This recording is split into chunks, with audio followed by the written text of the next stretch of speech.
So Prashanth గారు, equity are mutual funds మీద tax benefits ఏమైనా ఉన్నాయా? ఉన్నాయండి. ఇది చాలా ఇంపార్టెంట్ క్వశ్చన్ ఇప్పుడు.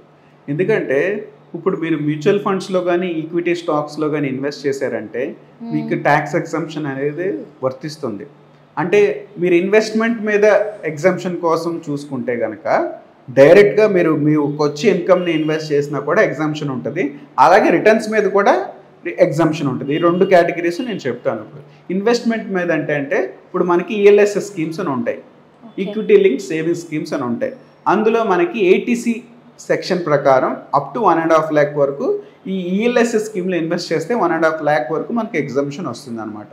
అది నార్మల్గా చాలామంది ఏంటంటే ఇన్సూరెన్స్లో కూడా ఇన్వెస్ట్ చేస్తూ ఉంటారు, పిఎఫ్లో ఇన్వెస్ట్ చేస్తారు, అలాగే ఎన్పిఎస్లో ఇన్వెస్ట్ చేస్తారు. ఇది కూడా ఏటీసీ కేటగిరీలోకే వస్తుంది. కానీ కొంచెం ఎక్కువ రిటర్న్ రావాలనుకుంటే కనుక ఈక్విటీ ఈఎల్ఎస్ఎస్ స్కీమ్స్లో ఇన్వెస్ట్ చేస్తే త్రూ మ్యూచువల్ ఫండ్స్లో మనకి ఎగ్జంప్షన్ వస్తుంది అనమాట. డైరెక్ట్ స్టాక్స్లో ఇన్వెస్ట్ చేస్తే ఆ ఏటీసీ ఎగ్జంప్షన్ లేదు, ఓన్లీ మ్యూచువల్ ఫండ్స్ ద్వారా ఉంది. అయితే సెకండ్ పార్ట్ ఏంటంటే ఇందులో వచ్చే రిటర్న్స్. ఇప్పుడు మీరు ఉన్నారండి, మీరు చెప్తున్నారండి ఇప్పుడు లంసమ్ ఇన్వెస్ట్ చేసిన, ఎస్ఐపి చేసిన సో అండ్ సో ఇయర్స్కి ఇన్ని ల్యాక్స్ అవుతాయి, ఇన్ని క్రోర్స్ అవుతాయి అంటున్నారు. మరి దాని మీద వచ్చే రిటర్న్స్ మీద ట్యాక్స్ ఎలా కట్టాలి అనేది మీకు డౌట్ ఉంటుంది. సో ఇది చాలా ఇంపార్టెంట్. ఎందుకంటే ఈ యొక్క ఈక్విటీ ఫండ్స్లో వచ్చే రిటర్న్స్ మనకి ఏదైతే ఉన్నాయో, ఫర్ ఎగ్జాంపుల్ మీరు ఒక 1 lakh ఇన్వెస్ట్ చేశారు, ఒక 10 years తర్వాత మీరు అది విత్డ్రాల్ చేసుకునే టైం కల్లా ఒక 10 lakhs అయ్యింది అనుకోండి. ఇప్పుడున్న కరెంట్ సినారియో ప్రకారం మామూలుగా మనకి ఎంతైతే ఎప్రిసియేషన్ వచ్చిందో ఆ యొక్క ఎప్రిసియేషన్ అమౌంట్ మీద 10% ట్యాక్స్ కడితే సరిపోతుంది అనమాట. అంటే 9 lakhs మీద 10% అంటే 90,000. అదే ఒక 1 lakh ఇన్వెస్ట్ చేశారు, ఒక 3 years or 4 years తర్వాత 2 lakhs అయ్యింది అనుకోండి. అప్పుడు ఏమవుతుందంటే మీరు బుక్ చేసే టైంకి ఎవ్రీ ఇయర్ ఒక ఎగ్జంప్షన్ అనేది మనకి 1 lakh అనేది గవర్నమెంట్ ప్రొవైడ్ చేస్తుంది. అంటే మీరు ఒక 1 lakh ఇన్వెస్ట్ చేసి 1 lakh ఎప్రిసియేషన్ అయిందంటే ఆ ఇయర్ 1 lakh ఎగ్జంప్షన్ గవర్నమెంట్ ఇవ్వడం వల్ల మీరు ఏం ట్యాక్స్ కట్టక్కర్లేదు. ఒకవేళ మీరు 1 lakh ఇన్వెస్ట్ చేసేది అది 3 lakhs అయింది అనుకోండి, ఆ 1 lakh ఎగ్జంప్షన్ తీసేసి మిగిలిన 1 lakh మీద 10% కడితే సరిపోతుంది అనమాట. సో అలాగా మీరు ఎవ్రీ ఇయర్ అక్యుములేట్ చేసుకున్న దాని మీద మీరు ప్రాఫిట్ బుక్ చేసుకొని 1 lakh ఎగ్జంప్షన్ క్లెయిమ్ చేసుకున్నా మీరు కాస్త సేవ్ చేసుకోవచ్చు. అంటే మీరు ఒక 10 lakhs ఇన్వెస్ట్ చేశారు మ్యూచువల్ ఫండ్స్లో, మీరు నెక్స్ట్ ఇయర్ కొంత ప్రాఫిట్ బుక్ చేసుకుందాం అన్న ఉద్దేశంతో ట్యాక్స్ ఎగ్జంప్షన్ కోసం మీరు ఒక 2 lakhs బుక్ చేసుకున్నారు.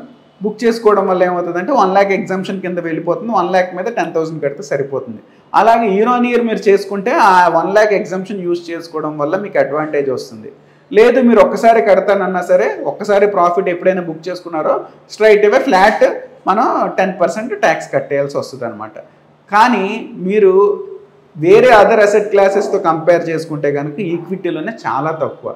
మీకు ల్యాండ్లో ఇన్వెస్ట్ చేశారనుకోండి, 3 years లోపు మీరు కొన్న ల్యాండ్ పర్చేస్ డేట్ దగ్గర నుంచి 3 years లోపు కనుక మీరు అమ్మితే కనుక 20% ట్యాక్స్ కట్టాలి, మీరు 30% ట్యాక్స్ కట్టాలి. 30% షార్ట్ టర్మ్ క్యాపిటల్ గెయిన్స్ కింద ల్యాండ్ మీద కట్టాలన్నమాట. ల్యాండ్ కానీ అపార్ట్మెంట్స్ కానీ ఏదైనా రియల్ ఎస్టేట్ రిలేటెడ్ ఏదైనా సరే 30% ట్యాక్స్ కట్టాలి. అదే 3 years తర్వాత అమ్మారు అనుకోండి, మీరు ప్రాపర్టీ కొన్న డేట్ నుంచి 3 years తర్వాత కొంటే కనుక అమ్మితే కనుక మీరు 20% కడితే సరిపోతుంది.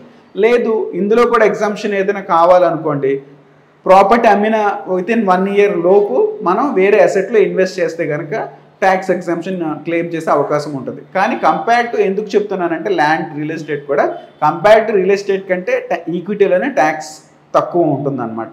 అలాగే ఇంకో అసెట్ క్లాస్ మనం చూసుకుంటే కనుక ఫిక్స్డ్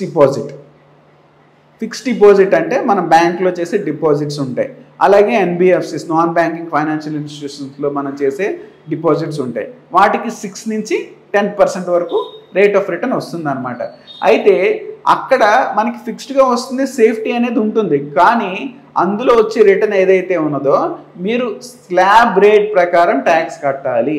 అంటే ఫర్ ఎగ్జాంపుల్ మీరు మీ ఇన్కమ్ వచ్చి taxable income more than 15 lakhs ఉందనుకోండి, అంటే రెగ్యులర్ ఎగ్జంప్షన్స్ అన్ని తీసేయక 15 lakhs కంటే ఎక్కువ ఉందంటే మీరు 30% ట్యాక్స్ కట్టాలి. అంటే మీరు ఒక 10 lakhs ఫిక్స్డ్ డిపాజిట్ చేశారు, దానికి గాను మీకు ఒక 60,000 ఇంట్రెస్ట్ వచ్చింది, 6% అంటే ఒక 60,000 ఇంట్రెస్ట్ వచ్చింది అనుకోండి. ఆ 60,000 మీద మళ్ళీ మీరు 30% ట్యాక్స్ కట్టాలి. అంటే ఆల్మోస్ట్ మీరే అక్కడ ఇంచుమించు 18,000 ట్యాక్స్ కట్టేస్తున్నారు అనమాట. అప్పుడు మీకు ఇంక మిగిలింది ఏముంది, ఇంకా హార్డ్లీ మీకు వచ్చింది 4.2%. 6%లో మనం 18% ట్యాక్స్ కట్టేసామంటే అంటే చాలా తక్కువ అయిపోతుంది. అలాగే ఇప్పుడు ఎన్బిఎఫ్సిస్లో 9% వస్తుంది, 10% వస్తుంది, కానీ అక్కడ మీ స్లాబ్ 30%లో ఉంటే 30% కట్టేది 10% వస్తుంది, అంటే మిగిలింది అంటే 7% మీకు. కాబట్టి ఏంటంటే మనకి రిటర్న్స్ పరంగా లాంగ్ రన్లో ఈక్విటీలో ఎక్కువ బెనిఫిట్ ఉంటుంది, రిటర్న్స్ కూడా చాలా బాగా వస్తాయి. At the same time government మనకి ట్యాక్స్ ఎగ్జంప్షన్ కూడా ఇస్తుంది అనమాట. ఇప్పుడున్న మనకి బెస్ట్ ఆప్షన్స్లో ఈక్విటీలో ఇన్వెస్ట్ చేస్తే విత్ ఇన్ 1 ఇయర్ లోపు అయితే 15%, 1 ఇయర్ దాటే ఎవరైనా ఉంచుతారు కాబట్టి 10%తో మనం ఈక్విటీలో ట్యాక్స్ ఎగ్జంప్షన్ క్లెయిమ్ చేసుకొని తక్కువ ట్యాక్స్తో ఎక్కువ రిటర్న్ గెయిన్ చేయొచ్చు. వేరే రియల్ ఎస్టేట్లో కానీ ఫిక్స్డ్ డిపాజిట్లో కానీ ఎక్కువ ట్యాక్స్ అనేది మనకి పడుతుంది అనమాట. కాబట్టి ఈక్విటీ అనేది బెస్ట్ ఆప్షన్. మ్యూచువల్ ఫండ్స్లో చేసినా పర్లేదు, డైరెక్ట్ స్టాక్స్లో ఇన్వెస్ట్ చేసినా పర్లేదు. మీకు ట్యాక్స్ క్లెయిమ్ తక్కువ ట్యాక్స్ పడడానికి ఇక్కడ మీకు ఆప్షన్ ఉంటుంది అనమాట. నా పేరు Prashant Thota. I'm a certified financial planner. I'm having an experience of more than 16 years in this particular sector. 16 years నుంచి ఈ పర్టికులర్ సెగ్మెంట్లోనే వర్క్ చేస్తున్నానండి. I worked in various organisations. ఐసిఐసిఐలో వర్క్ చేశాను, రిలయన్స్లో వర్క్ చేశాను, అలాగే టాటా మ్యూచువల్ ఫండ్స్లో వర్క్ చేశాను, అండ్ ఇన్సూరెన్స్ కంపెనీస్లో కూడా వర్క్ చేశాను. I'm having good experience in broking company also. IDBI క్యాపిటల్లో కూడా వర్క్ చేశాను. So I worked in broking, insurance and mutual fund segments లో more than 16 years experience ఉంది. At the same time, I'm a certified financial planner also. 2018లో I completed my certified CFP program also. With the experience I have gained from over a period of 16 years, I can give a proper financial planning to any of you whomsoever is required.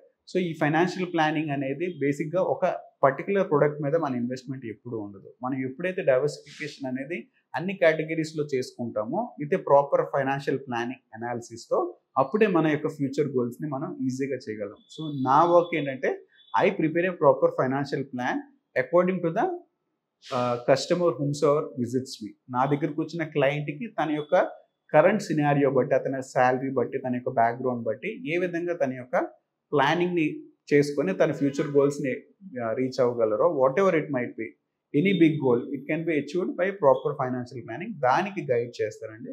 This is my profile. Thank you very much.